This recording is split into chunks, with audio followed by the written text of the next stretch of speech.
Place maintenant à la table ronde. Le thème de la table ronde, c'est la complémentarité des associations de famille, de la père aidance familiale bénévole et des pères aidants familiaux professionnels. Je vais dans un premier temps vous demander de vous présenter. Madame Benotti. J'ai l'impression. Si, c'est bon, ça marche. Alors, je suis Valérie Benotti, donc je suis maman de Chloé qui a 35 ans, qui est autiste, polyhandicapée, sourde, enfin plein d'autres problèmes médicaux. Et donc, je suis présidente de l'UNAPI. L'UNAPI Auvergne-Rhône-Alpes et vice-présidente de l'UNAPI. Donc, c'est une association parentale pour la déficience intellectuelle et troubles mentaux. Merci beaucoup. Monsieur Brisset. Donc moi, je suis, si je suis là d'abord, c'est parce que je suis le beau-père d'un jeune homme qui apprivoise un handicap psychique, courageusement. Qu'à ce titre-là, dans un premier temps, j'ai cherché de l'aide, je me suis formé, j'ai fait prof-famille. Et puis qu'après, je me suis orienté, je suis devenu militant associatif et puis PAF professionnel, comme on dit maintenant, consultant au CRR du Vinatier. Si je peux rajouter juste un petit mot, c'est le moment des remerciements. Donc moi, je vais commencer par remercier mon proche, parce que si je ne l'avais pas rencontré, je ne serais pas là à m'élever, à réfléchir et à partager des bons moments. Merci. Madame Borsellino. Donc, Jennifer Borsellino, médiatrice en santé père en pédopsychiatrie à la Maison de l'Enfant et de la Famille à Créteil. Le docteur Romaret. Donc Romaret, moi je suis psychiatre au Vinatier, je m'occupe du Centre lyonnais des aidants en psychiatrie, et puis je forme à Bref. Voilà. Madame Viato. Jocelyne Viato, je suis coprésidente du comité scientifique de l'UNAFAM. Lorsque j'ai pris ma retraite de médecin, il y a déjà 8 ans, je suis venue à l'UNAFAM avec l'idée de participer à un groupe d'usagers pour faire bouger la psychiatrie, que j'avais découverte dans la douleur comme famille de personnes concernées par la maladie psychique. Dans mon exercice de médecin, j'ai eu la chance de voir des transformations radicales, notamment en cancérologie, qui ont révolutionné la prise en charge du cancer. Et l'élan de cette transformation radicale est parti des usagers, accompagnés bien sûr par des professionnels qui voulaient aussi le changement. Ici, dans cet hôpital du Vinatier, nous sommes avec de nombreux professionnels novateurs qui le veulent, ce changement dont nous avons tous besoin et qui le mettent en projet et en réalisation. Aujourd'hui, la psychiatrie dans son ensemble souffre car la phrase d'accueil de l'UNAFAM, « Retrouvons ensemble la force d'avancer », s'applique à nous tous ici. Merci. Pour débuter, Madame Benotti, est-ce que vous pouvez nous faire part de votre expérience depuis de nombreuses années au sein de l'UNAPI sur les familles que vous accueillez, une fois que le diagnostic est posé, et dans les troubles du neurodéveloppement, c'est des diagnostics qui sont souvent très médicalisés avec beaucoup de rendez-vous initiaux, et après, quand les familles arrivent dans l'association, comment est-ce que vous les accueillez ? Alors en fait, effectivement, on a pris l'exemple de la suite après le diagnostic. Ce matin, on a beaucoup parlé des hôpitaux, des diagnostics, etc. Mais il y a la suite. Et la suite, les parents se retrouvent bien seuls. Donc avant d'arriver dans nos associations, alors nous, on est en spectre large, on va dire, en TND, mais les familles n'ont pas forcément envie d'être tout de suite avec une étiquette. Ils viennent d'avoir le diagnostic, il a été très bien présenté, ils l'ont bien compris, mais derrière, ils ont besoin de se construire eux. Alors, c'est vrai que souvent, ils recherchent plutôt un accompagnement moral, ils recherchent où se situe réellement leur rôle de parent, mais aussi quel avenir, surtout, ils vont avoir avec cet enfant qui est différent et où on n'a pas encore envie, tout à fait, de rentrer dans le mot handicap complet. Alors, comment ils nous contactent ? En fait, tout simplement, par connaissance interposée. Alors moi, j'habite Roanne et c'est vrai que Roanne est une petite ville, on se connaît, ils viennent souvent envoyés par les uns ou les autres, mais aussi par les hôpitaux, les hôpitaux, les cliniques, les médecins, parce qu'il y a aussi, souvent on fait un diagnostic, comme par exemple les Rouennais viennent à Lyon faire un diagnostic, Mais derrière, il faut qu'ils retrouvent tout sur place et c'est là où ils ont besoin de nous. Donc, on est aussi contacté par les services. Et puis, les réseaux sociaux avec les forums, etc. La presse locale écrite et puis les colloques, enfin, tout ce qui peut, tous les moyens, on va dire, de communication classique pour pouvoir venir nous voir. Ensuite, eh bien, qu'est-ce qu'ils viennent chercher vraiment? Qu'est-ce que l'on peut, nous, leur proposer en tant que parents? Tout simplement, un partage d'outils, d'astuces et de bons plans. Tout d'abord, en service immédiat. Vraiment, qu'est-ce que je peux avoir chez moi, autour de moi, notamment par rapport à une nounou, une crèche. Est-ce que je peux trouver du matériel adapté pour mon enfant, là, maintenant, ou est-ce que je peux trouver des adresses? Tout ce qui est aussi question administrative. Encore très dernièrement, vendredi, j'ai été contactée par une maman dont l'enfant vient d'avoir un diagnostic TDAH. Elle ne savait pas du tout qu'il fallait qu'elle fasse un dossier pour l'inscription à une DPH pour déclarer un handicap. En fait, elle n'avait pas du tout. Alors, peut-être qu'on lui a bien dit, elle ne remettait pas en cause le diagnostic ni rien du tout, mais en fait, elle n'avait pas capté tout ça. Et elle cherchait plutôt comment elle allait faire pour que son enfant reste à l'école, mais avant, il y a toute une démarche administrative. Donc voilà, ça, c'est des petites choses que l'on peut donner comme ça. Et après, elle ira plus tard vers une association directe. On fait un partage d'annuaires, entre guillemets, spécialisé. C'est-à-dire, on se donne les bonnes adresses, la pharmacie qui va vite comprendre ce dont on a besoin, le médecin généraliste qui va être un peu plus formé que d'autres, etc. Et puis, bien sûr, le café des parents, des groupes de parole, des tiers-lieux, enfin des endroits un peu mixtes où ils peuvent échanger à leur gré. Et puis, on va avoir des services directs. Comme je le disais tout à l'heure, on a les crèches, mais on a aussi besoin de baby-sitters. Quand on a un enfant TND, on ne trouve pas tous les coins de rue, donc on a besoin d'adresses comme ça. Les clubs de sport aussi, quand l'enfant grandit un petit peu, on a envie de l'inscrire au sport. Quels sont les clubs qui vont prendre notre enfant son jugement? La musique, tout ce qui est culturel. Les centres de loisirs, ça paraît rien. Mais une maman qui a envie de reprendre son travail, tout simplement, il lui faut aussi un centre de loisirs qui veuille bien accueillir son enfant très différent. Et nous, on parle TND, mais on peut avoir aussi avec fauteuil roulant, etc. Enfin, on a quand même beaucoup de handicaps assez lourds. Donc voilà, on leur donne 2-3 adresses comme ça, des liens. Et puis après, on commence à voir avec eux quelle orientation est prévue pour leur enfant, si c'est dans un établissement spécialisé ou s'il va rester dans le côté droit commun, école, etc. Donc là, on est dans les premières approches du pratico-pratique.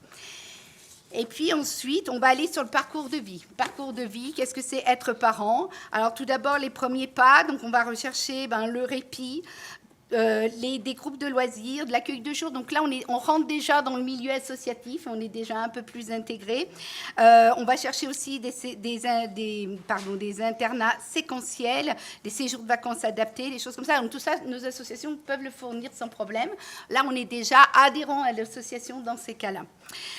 On va chercher aussi des formations techniques aux parents avec les professionnels. On propose énormément, je ne sais pas si vous en avez entendu parler, mais nous, on travaille beaucoup en tripartite et on fait des formations pro, parents, personnes accompagnées, donc personnes adultes, mais aussi avant quand ce sont des ados. Et puis, on fait des ateliers d'apprentissage, par exemple, apprendre à faire à manger en moulinet reconstitué, ne pas faire quelque chose qui ressemble à rien pour manger, voilà, avec des enfants qui ont des troubles de l'oralité, par exemple. Et puis ensuite, seulement, quand les parents ont commencé déjà à faire plus que leurs premiers pas, on va les amener à monter les premières marches dans nos associations, qui sont des associations parentales, je le rappelle. Donc là, on va les intégrer tranquillement sur des groupes de travail, sur des groupes qui vont parler plutôt de prospection de services pour nos futures associations. Donc quand on parle d'enfants, leurs enfants vont devenir grands et voilà, il faut aussi qu'ils soient là pour aider à avoir un futur. Une participation au CVS et puis là on va vraiment les aider à développer leur expertise parentale et handicap. Donc moi, vous voyez, ça fait 35 ans que je suis dans le milieu et c'est vrai que notre expertise se développe aussi bien professionnels, mais je le rappelle, nous sommes des bénévoles, hein, donc là on n'est encore pas reconnus, nous, dans le côté professionnel, malheureusement. Et puis tout le côté aussi soutien que l'on peut amener. Alors on a parlé beaucoup de groupes ou de gens que l'on reçoit seuls, mais dans notre expertise, on va aussi se soutenir dans cette expertise-là. C'est-à-dire les uns vont apporter une expertise sur une certaine thématique et d'autres vont la compléter. Et du coup, on peut faire des tables rondes vraiment de grands experts et amener cette expertise auprès d'autres parents qui vont débuter et aussi dans les colloques, etc. Voilà, donc ça, c'est vraiment des petits parcours je ne vous ai pas tout mis, hein, c'est un exemple parmi d'autres, mais j'ai voulu mettre l'accent sur le fait qu'effectivement, on a le parcours...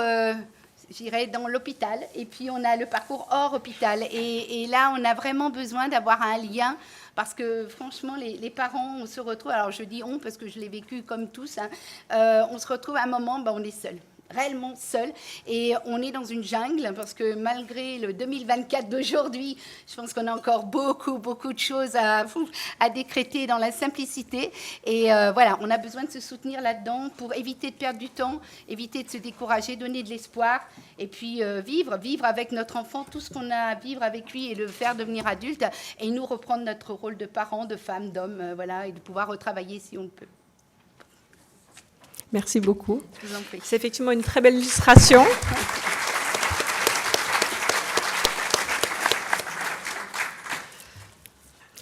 Madame Viato, pour poursuivre, au sein de l'UNAFAM, c'est effectivement une expérience que vous avez aussi. Comment est-ce que les professionnels pères aidants famille dans les hôpitaux peuvent être un métier qui peut s'articuler drôlement bien avec ce que vous faites déjà sur l'UNAFAM? Eh bien, d'abord, il faut rappeler l'immensité du travail.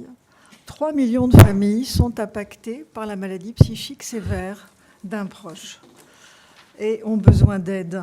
Et nous sommes quelques milliers de pères aidants, bénévoles, familles, associatifs. À l'UNAFAM, par exemple, nous sommes 1800 pour 3 millions de familles. Vous voyez déjà le gap. Alors, nous sommes extrêmement heureux de voir arriver ce nouveau métier, et aussi par ce qu'il signifie de la reconnaissance du rôle des familles et de la volonté de la bâtir, cette triple alliance thérapeutique, professionnelle, personnes concernées et familles, qui, dans la réalité, en psychiatrie, est quand même encore balbutiante, même si on en parle depuis longtemps. L'UNAFAM, qui a écrit en 2023 son plan stratégique pour les 5 prochaines années, y a inclus, je cite, « créer les conditions pour collaborer efficacement avec les nouveaux pères aidants, familles, salariés ». Et notre projet est que tous ensemble, pères aidants, familles de tous horizons, nous construisions cette collaboration. J'ai choisi de regarder aujourd'hui la complémentarité sous le prisme de la temporalité. Les pères aidants, familles professionnelles qui sont dans les services de soins, voient arriver les familles sidérées par l'explosion de la maladie psychique d'un des leurs. C'est un traumatisme familial majeur. Il y a un avant et un après. C'est le moment de vous parler du baromètre de l'UNAFAM. C'est un questionnaire adressé aux 15 000 familles adhérentes de l'UNAFAM chaque année depuis 2020. Donc on en est là à la 5e édition, et qui reçoit environ 4 500 réponses par an. 94% des familles disent que la maladie de leurs proches a introduit une rupture dans le déroulement de leur vie. Trouver à cet instant et dans ce lieu de soins tellement spécial une personne qui a vécu ce choc et qui est là pour la famille est sûrement précieux. Cela va être un formidable changement par rapport à la situation antérieure où la famille était régulièrement éconduite. Un petit bémol cependant, parmi les quelques retours d'expérience, certaines familles ont eu l'impression que le père aidant professionnel était leur seul interlocuteur dans le milieu de soins et qu'elles n'avaient pas accès aux autres professionnels. Cet accompagnement initial devra ensuite se poursuivre par un accompagnement dans la durée pour celles des familles, je rappelle 3 millions de familles, qui devront devenir aidantes sur de longues périodes. Aujourd'hui, l'immense majorité de ces familles restent isolées. Les pères aidants bénévoles associatifs sont là pour elles, mais elles ne le savent pas. Et c'est une perte de chance considérable que de ne pas bénéficier de ces ressources offertes. Le père aidant famille professionnelle, par la connaissance de ces offres, par la co-construction de cette complémentarité qui est nécessaire, évitera aux familles de rester seules sans solution. La formation BREF, dont va nous parler mon voisin, le docteur Romain Rey, agit d'ailleurs dans le même sens. car les familles arrivent tardivement dans les associations. J'ai repris les chiffres habituels, plus d'1 an après l'arrivée dans les soins, jusqu'à 10 ans, avant que la famille entende parler des associations. Et puis j'ai eu envie de regarder ce qui se passait dans ma délégation UNAFAM de Paris, avec les chiffres 2023 que je vous présente ici. Quel est le délai entre le début de la maladie et le premier accueil ? 1 an et moins pour 2% seulement des familles qui arrivent. Entre 1 et 5 ans pour 23%, entre 5 et 10 ans pour 29%, et plus de 10 ans pour 46% des familles. Vous dire l'importance du temps perdu. Les associations de familles offrent un accompagnement multiforme, personnalisé sur le long terme. Raconter la maladie psychique d'un proche à quelqu'un qui n'en connaît que ce que tout le monde connaît, c'est-à-dire un amalgame de stigmatisation et d'idées fausses, c'est une épreuve à laquelle on renonce rapidement et la famille s'est repliée sur elle-même et isolée au fil du temps. À nouveau, les chiffres du baromètre, 63% des répondants témoignent de l'incompréhension et de la peur de leur entourage à l'annonce de la maladie de leurs proches. Arriver dans une association, c'est d'abord trouver des pairs qui nous comprennent sans nous juger. C'est aussi pareil, je pense, quand on rencontre un père aidant familial professionnel, on en a vu l'illustration tout à l'heure. Et on va enfin pouvoir raconter. Premier accueil, c'est un long rendez-vous avec 2 bénévoles, puis selon les besoins, des échanges et des soutiens à travers divers temps de convivialité ou des groupes de parole co-animés par un père bénévole et un psychologue. L'enjeu initial est de rompre l'isolement. Se renseigner sur les maladies psychiques, connaître les ressources du territoire et savoir comment les mobiliser, apprendre comment mieux communiquer avec notre proche. Parce qu'ensuite vient le temps de la formation. L'UNAFAM offre 8 modules de formation aux familles pour un total de 12 journées de formation qui sont proposées régulièrement dans les délégations sur tout le territoire. Ces formations sont gratuites, que les personnes soient ou non adhérentes de l'association. En plus de ces programmes de performation, l'UNAFAM oriente aussi, bien sûr, vers les formations organisées par les professionnels, en général co-construites, comme par exemple Bref, Léo, Arcimède, Kesakoxico, Profamille. Et je salue ici Dominique Villard, qui est juste en face de moi. À côté de ces formations présentielles, l'UNAFAM offre des formations en e-learning, 6 modules qui sont d'accès libre et gratuit sur la plateforme Forme Aidant. Avec l'aide de ce soutien et de ces formations, réinventer notre place et notre vie qui a été mise à mal par la maladie. Dans les baromètres successifs depuis 2020, pour 85% des répondants, la maladie du proche a impacté leurs relations sociales et sentimentales. 65% des familles affirment que la maladie de leurs proches impacte leur propre santé et 40% que leur situation économique est fragilisée. Se rétablir et puis aider les autres, devenir bénévole, s'engager dans la pérédance familiale, qui est le cœur de métier de l'UNAFAM depuis 60 ans déjà. Devenir bénévole, c'est se former. 11 modules de formation selon les missions choisies, 27 journées de formation au total qui sont gratuites pour les 1800 adhérents qui sont devenus bénévoles. Être père aidant familial, bénévole, c'est après la formation initiale, c'est aussi échanger régulièrement avec les collègues bénévoles et les professionnels de l'UNAFAM sur les pratiques et partager les cas complexes. C'est aussi se spécialiser, par exemple pour aider à remplir un dossier MDPH. À nouveau, le baromètre, 60% des répondants n'ont pas été accompagnés par un professionnel dans leur demande d'aide à la MDPH. Et vous savez la complexité de ces dossiers. On peut aussi avoir la mission d'accompagner une famille dont le proche a maille à partir avec la justice, voire avec la prison. On juge du degré de civilisation d'une société à la manière dont elle traite ses marges, ses fous et ses déviants, disait le docteur Lucien Bonafé, psychiatre des aliénistes français. L'objectif que nous partageons tous ici, c'est accompagner au mieux le rétablissement des personnes qui souffrent de ces maladies psychiques encore si mal comprises et stigmatisées à travers l'aide apportée à leur famille. À ce sujet, je voudrais vous signaler la sortie la semaine dernière du guide des droits au travail des personnes vivant avec des troubles psychiques, qui est un guide d'une centaine de pages et qui est téléchargeable sur le site de l'UNAFAM. Et pour finir, je voudrais citer la parole de Marie. Marie est la sœur d'un frère qui souffre de troubles schizophréniques. Ce que j'aurais aimé, c'est qu'on m'explique cette maladie, qu'on me rassure, qu'on me donne des clés pour gérer mes émotions, pour gérer ma relation avec mon frère, avec mes parents, avec mes amis. Je vous remercie.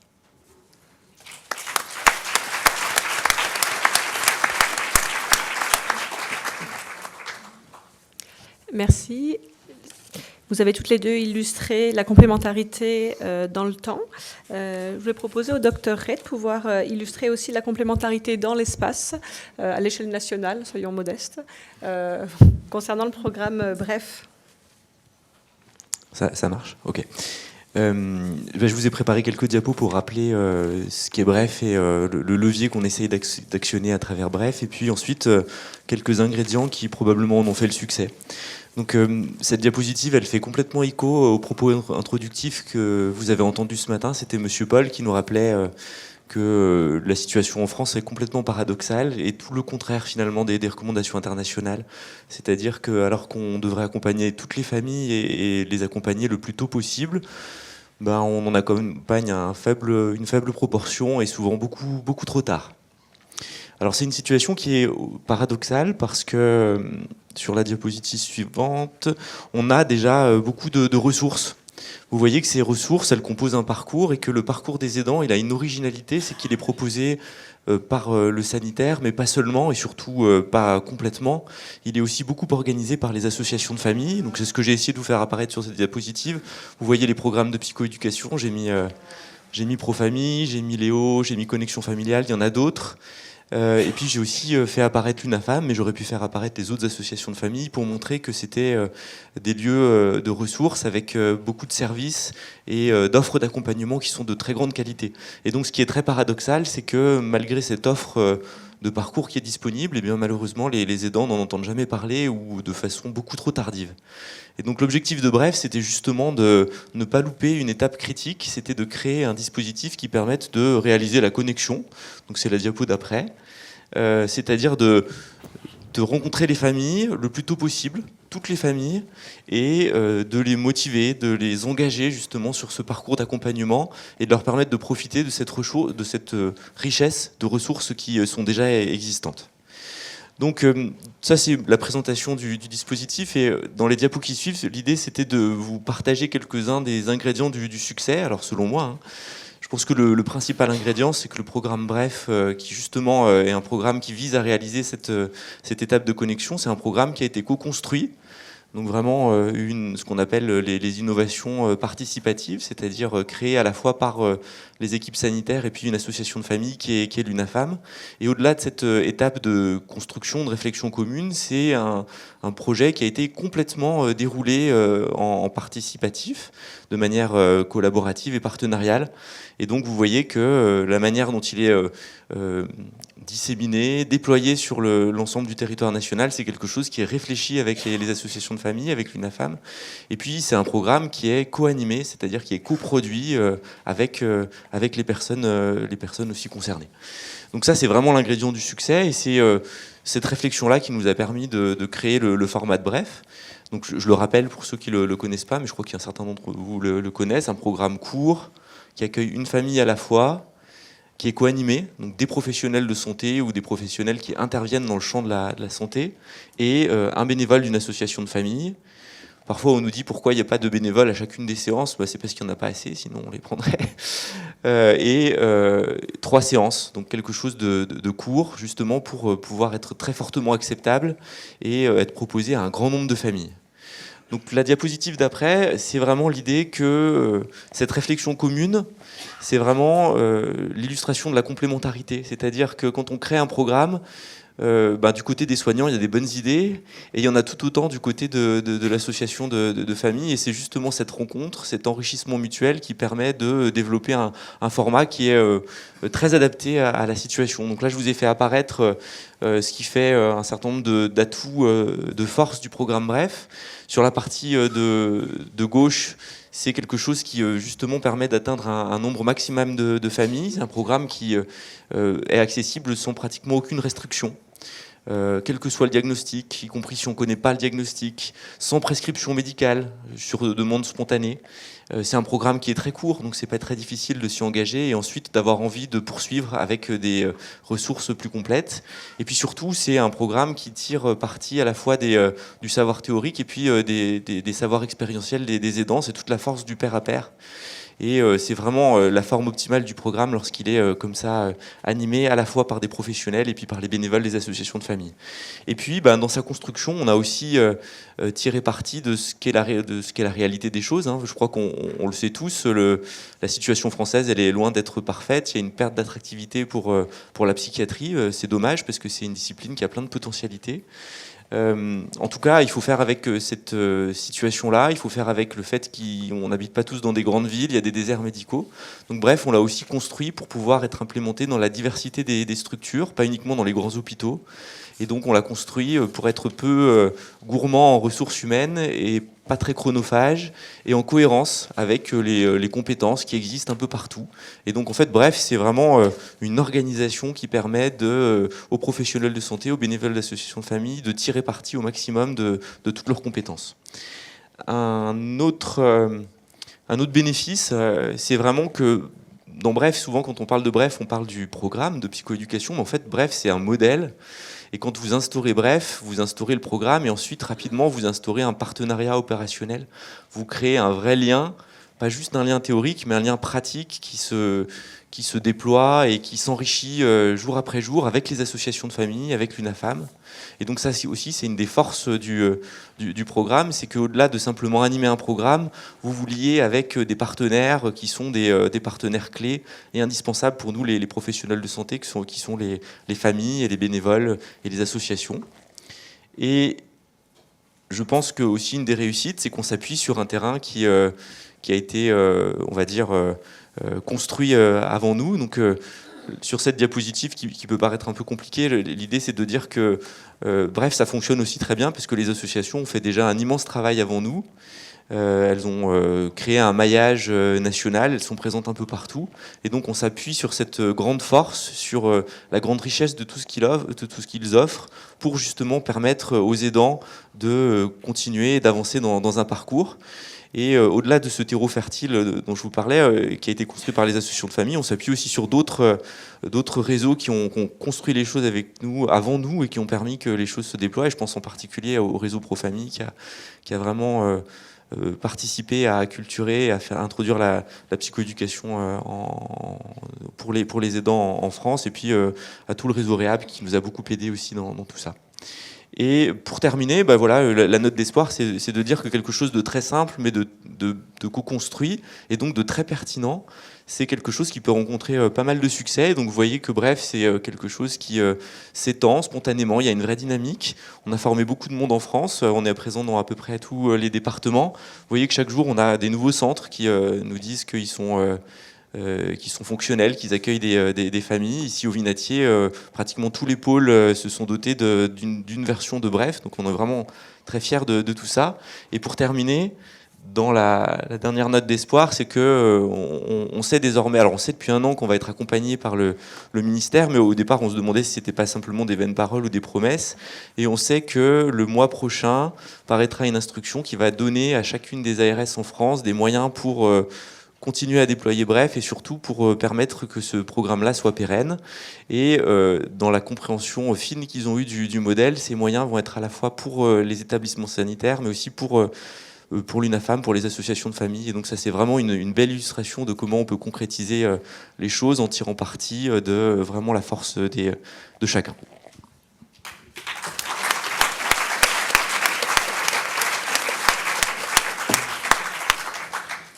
Merci beaucoup. Pour continuer à illustrer la complémentarité de manière très pratique, Jennifer Borsellino, vous êtes PAF dans un service de psychiatrie de l'enfant et de l'adolescent et vous œuvrez tous les jours à ce que, de manière très concrète, la prise en charge des familles s'optimise dans les services de soins.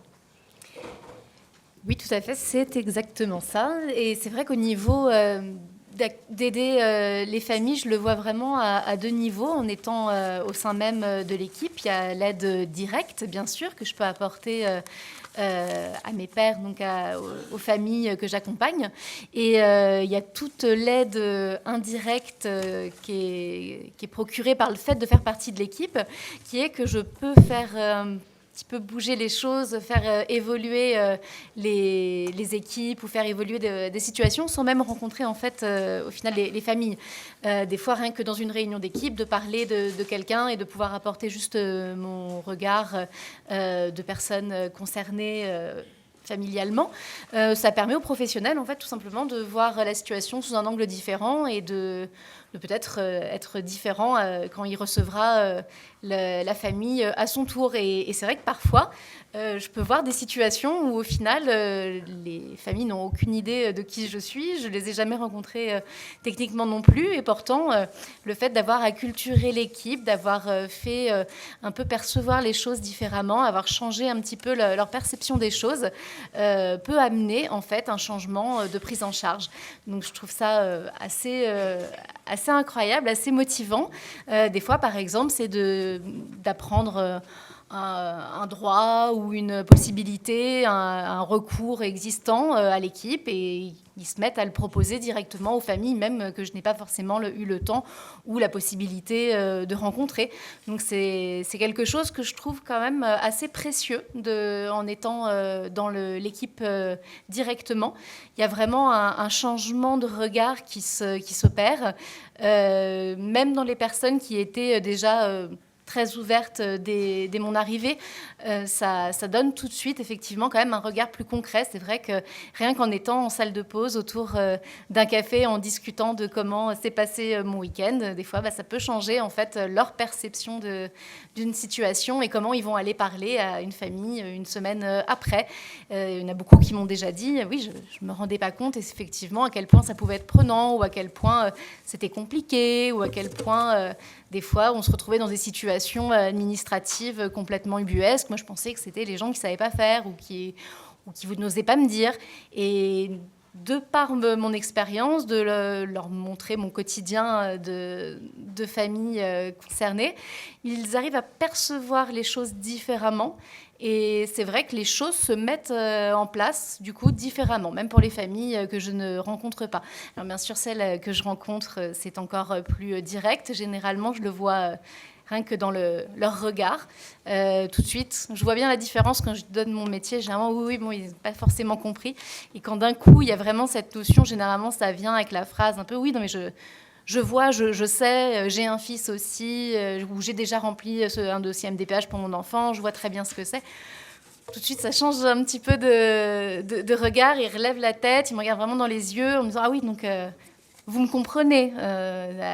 Sous-entendu, avant, pour eux, je pensais ne pas vraiment comprendre, en fait. Et je vois tout à fait ce qu'ils veulent dire. C'est vrai que quand on est face à un professionnel, on peut vite se sentir un peu en infériorité ou ne pas vouloir oser dire certaines choses de peur de passer pour une personne qui ne s'en sort pas. Et là, en fait, les choses se font beaucoup plus naturellement. Donc, c'est quelque chose de très précieux.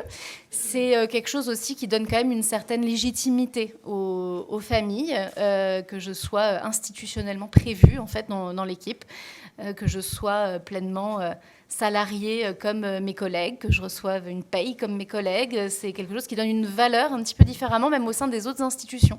Pas que auprès de mes collègues au sein de l'hôpital, mais même quand on rencontre d'autres institutions comme le milieu scolaire ou la protection de l'enfance, savoir que je suis tout autant payée que les autres pour être à la table où on parle d'une situation X ou Y, ça donne un autre regard à ma parole. Donc ça, c'est quelque chose qui est aussi précieux et qui impose les choses un peu différemment. Ça aide aussi à faire comprendre aux collègues ou plus largement à la société en règle générale que les aidants, même sans être salariés, ils peuvent avoir des subventions ou des aides ou des remboursements de frais, que en tout cas, voilà, peut avoir une rémunération ou un dédommagement, un défraiement à être aidant, puisque c'est quelque chose qui peut être effectivement parfois très, très prenant, avec de véritables compétences qu'on amène aussi au fur et à mesure du temps. Et pour finir, sur le niveau complémentarité, je le vois aussi, parce qu'à titre personnel, je suis aussi bénévole dans une association, donc je peux voir un peu les deux aspects. Et c'est vrai que c'est très différent. Il y a une autonomie, une liberté de parole qu'on a quand on agit à titre personnel en tant que bénévole ou associativement, qu'on n'a pas forcément, qu'on fait partie d'une équipe, qu'on est salarié, qu'on a un contrat de travail, que c'est nos collègues qu'on voit tous les jours. Et généralement, c'est vrai que ce que j'essaye de faire, c'est que les familles que j'accompagne, elles sont elles savent que je suis pleinement employée. Je leur donne aussi mes limites, des choses qui vont être difficiles de positionner ou autres, parce que en tant que justement faisant partie de la fonction publique hospitalière, il y a des choses qui ne sont pas permises, mais je les réadresse en fait aux associations qui vont être les plus à même à accompagner ce combat ou cette question ou cette revendication. C'est aussi les adresser plus facilement aux représentants d'usagers, des choses... voilà, je vais aussi beaucoup réadresser en fait à l'intervenant que je considère étant le plus adapté à la problématique, chose que des fois quand on est amené à le faire seul, on peut mettre des années avant de découvrir que ça existe.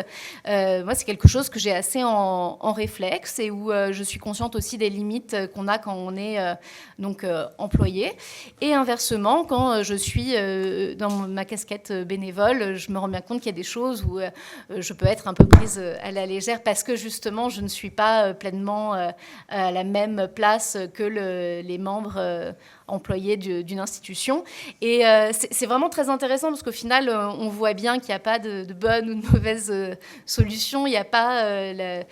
c'est vraiment une complémentarité, un mélange, et du moment que les deux dialoguent quand même ensemble et apprennent à fonctionner ensemble et à potentialiser leurs intérêts qui ont vraiment dans les deux côtés, c'est là où vraiment je trouve que les concernés et les aidants peuvent tirer le plus pleinement de la situation, aussi bien côté associatif que côté institutionnel.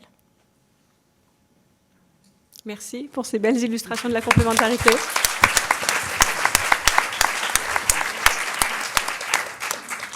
Il y a quelque chose dont on parle de plus en plus dans les recommandations, que ce soit dans le médical ou dans le médico-social, c'est le droit au répit pour les aidants. Et ça me semblait très intéressant de pouvoir avoir l'avis de Pascal Brisset sur les demandes de répit ou les demandes qui ressemblent à des demandes de répit dans les associations. Alors, moi, je vais partir d'un exemple d'un secteur, enfin, de secteur informel de la solidarité communautaire. C'est un groupe WhatsApp. Et c'est un groupe WhatsApp auquel j'appartiens. C'est un groupe WhatsApp d'anciens de Profamille. Il y a une vingtaine de personnes. Alors, l'avantage de WhatsApp, en plus, c'est que ça laisse des messages. Donc, c'est plus facile après pour venir ici pour vous raconter des choses. Donc, il y a un jour un message. Il y a un aidant. Alors, un aidant, son fils a 30 ans. Il met un message. Et en fait, je ne devrais pas dire un aidant. Je devrais dire une mère isolée qui vit toute seule avec son fils, il a toujours 30 ans, dans un 2 pièces, dans un HLM. Donc le début des messages, qu'est-ce qu'il dit ? Mon fils reste tout le temps au lit, je n'arrive pas à le faire bouger. Vos enfants ont-ils eu cette problématique ? Comment avez-vous réussi à les faire bouger ? Je désespère, 2 ans que nous n'avançons pas. Donc voilà, ça se met à échanger, il y a des coups de fil, etc. Et puis, qu'est-ce qu'il en sort ?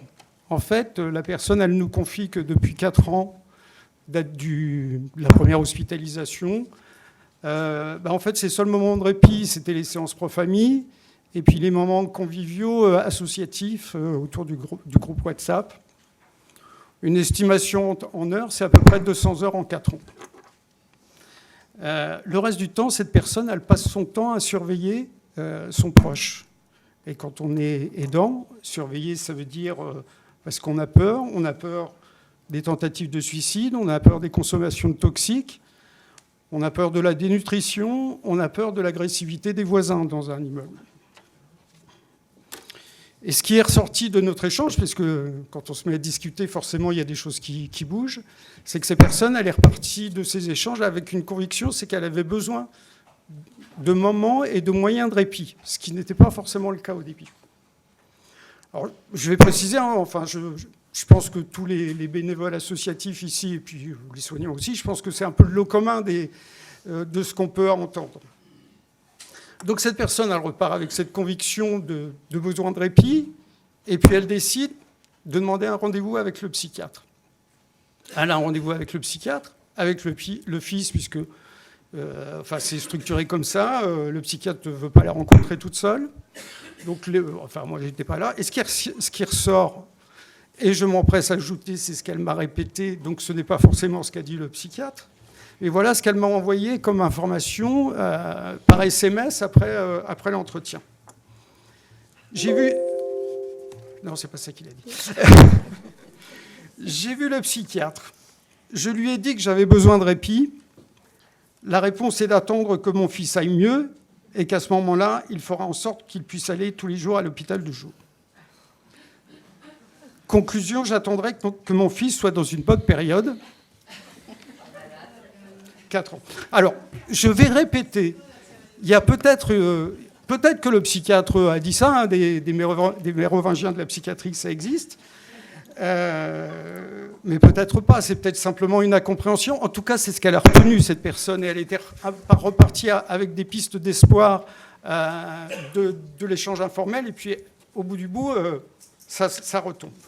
Alors, s'il y avait eu un père aidant ou une père aidante professionnelle dans l'équipe de soignants, je pense que déjà, d'abord, on aurait pu l'orienter très rapidement vers le père aidant familial professionnel, quoi. Ça fait partie voilà, ça faisait partie du point de chute, du point d'accueil qui aurait été intéressant.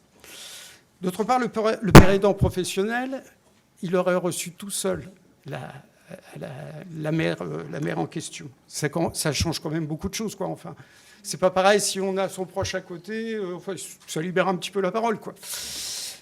Et puis pour revenir sur, parce que évidemment, là, vous l'avez compris par le SMS. Ce qui ressort, c'est qu'il y a du dépit, il y a de la colère, il y a du désespoir. Alors moi, je pense qu'on veut tous ici construire une société inclusive pour les personnes en situation de handicap.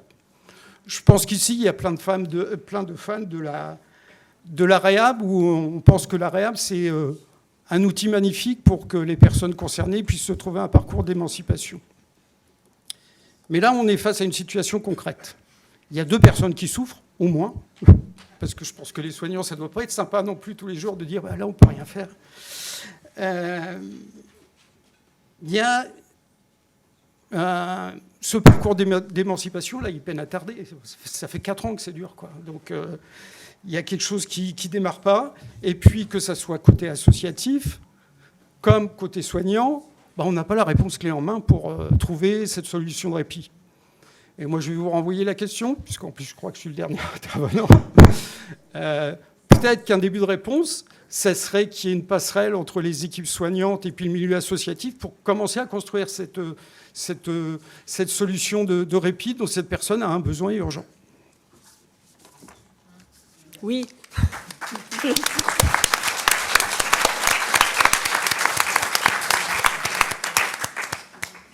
Merci beaucoup à chacune et chacun. Le mot de la fin pour le docteur Ray, qui du coup a fait partie des premiers sur le Vinatier à co-construire ces programmes avec des associations de familles pour mailler le territoire en offre de soins et d'accompagnement pour les proches. Alors, si j'arrive à relire mes notes. Moi, ce qui m'a beaucoup, pas frappé, mais interpellé et plu tout au long de cette table ronde et puis largement tout au long de la journée, c'est vraiment, on sent cet ADN commun, ces leviers motivationnels qui animent à la fois les associations, les bénévoles, les pères aidants familiaux à titre bénévole, et puis cette nouvelle profession qui sont les pères aidants familiaux professionnels. Je pense que dans ces leviers, il y a vraiment le fait de vouloir faire changer les choses, d'avoir été aidé et de vouloir aider à son tour. Quelqu'un disait tout à l'heure, vouloir que les parents ou les aidants ne se retrouvent pas seuls, ni au début, ni ensuite, ni plus tardivement. Voilà. Ensuite, il y a vraiment il y a des compétences qui s'overlappent, hein, vraiment le partager son vécu, susciter l'espoir chez les autres. Mais je pense que si on veut vraiment tirer parti de ces nouvelles professions, puis de cette diversité des situations, il faut être stratégique et il y a des possibilités distinctes. Alors, je pense que du côté des bénévoles associatifs, J'avais envie de dire que c'est un peu pouvoir faire changer les choses depuis l'extérieur. Alors tout à l'heure vous parliez on a plus ou moins de liberté quand on est un bénévole ou quand on est un père aidant familial au sein d'une équipe. Je pense qu'il y a vraiment cette idée-là. Donc les bénévoles associatifs, ils changent les choses, bon pas complètement depuis l'extérieur, mais ils font ça depuis l'extérieur. Ils organisent une partie des ressources. Donc on en a beaucoup parlé, les formations, les groupes de parole, le répit, aider les familles, les aidants à faire valoir leurs droits, hein, déjà à les connaître parfois. Donc voilà, ça c'est d'un côté. De l'autre côté, il y a cette nouvelle profession qui sont les pères aidants familiaux professionnels. Eux, moi j'ai l'impression que tout en ayant ces rôles-là, ils ont aussi cette possibilité de pouvoir faire changer les choses de l'intérieur. Alors tout à l'heure on disait acculturer, faire avancer les choses, les représentations, les pratiques. Moi c'était quelque chose qui m'avait beaucoup frappé au sujet de la pérédance usagée. On dit tout le temps la pérédance usagée, ça permet de susciter l'espoir aux usagers. Donc ça c'est vrai, mais pas que. Hein. Les pères aidants usagers, ils changent les choses pour les familles, on l'a vu, ça, on en a parlé. Et puis aussi chez les professionnels, et puis même dans l'organisation du système de soins. Donc voilà, il y a vraiment cette idée-là. Et pour terminer, je voulais conclure un peu sur finalement 3 sortes de points de vigilance pour bien-être stratégique. Le premier point, c'est vraiment, il faut essayer de ne pas tout mélanger, essayer de tirer parti de cette complémentarité en se disant que quand on est un bénévole, l'association de famille, on a certaines possibilités, c'est ça qu'il faut développer. Et puis la pérédance familiale professionnelle, c'est d'autres leviers qu'on peut actionner. Il ne faut pas tout faire pareil, c'est des choses différentes. Voilà. Ensuite, donc ça c'est le premier point, être dans la complémentarité et pas dans le flou indistinct. Le deuxième point, c'est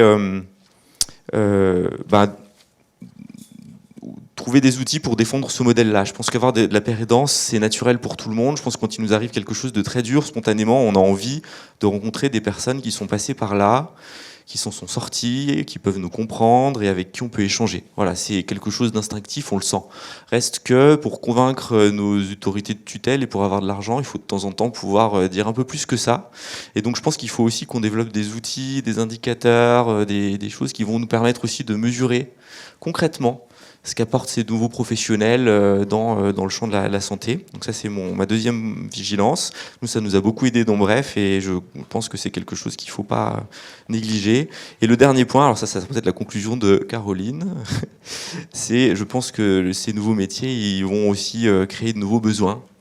Et donc, il va falloir aussi beaucoup y penser en termes d'accompagnement, de formation, et puis aussi de statut, on en a parlé.